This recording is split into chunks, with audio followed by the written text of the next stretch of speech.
Après la victoire de Julian Assange en janvier, cette revanche vient d'être remportée clairement par les États-Unis. Les juges de la Cour d'appel ouvrent la voie à l'extradition. Le ministre de l'Intérieur britannique doit donner son feu vert désormais, mais il ne faut pas s'attendre à ce que Julian Assange quitte la prison de haute sécurité de Belmarsh, où il est incarcéré depuis 2019 à Londres, pour partir vers les États-Unis. En effet, du point de vue du processus légal, désormais, c'est retour à la case départ, c'est-à-dire à la cour de district où le juge Vanessa Breitzer, en janvier, avait interdit cette extradition. Il va y avoir des nouvelles audiences où les garanties données par les Américains, qui ont permis à la justice américaine de remporter cet appel, vont être examinées. Et bien sûr, sera examiné également l'état de santé physique et morale de Julian Assange, qui s'est encore détérioré depuis le mois de janvier, où ce juge de la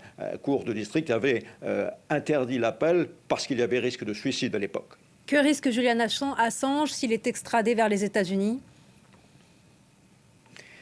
Eh bien, il sera jugé pour avoir violé la loi américaine anti-espionnage, pour des multiples chefs d'inculpation liés à cela, pour avoir publié des documents très secrets défense qui auraient pu mettre en danger la vie d'éléments américains sur le terrain. Et donc, pour cela, il risque 175 ans de prison. Bien sûr, pour sa défense, celle de Julian Assange, il n'a fait que publier des documents qui sont dans l'intérêt public, qui mettaient en évidence des crimes de guerre présumés par la défense, par les soldats américains, en Afghanistan, en Irak. Donc, qu'est-ce qui va se passer désormais? S'il est extradé, bien sûr, il y a des garanties qui ont été données par les Américains, par la justice, qu'il ne sera pas incarcéré pendant son procès dans une prison de haute sécurité, dite Supermax, et qu'il pourra ensuite, s'il est condamné, aller purger sa peine de prison dans son Australie natale.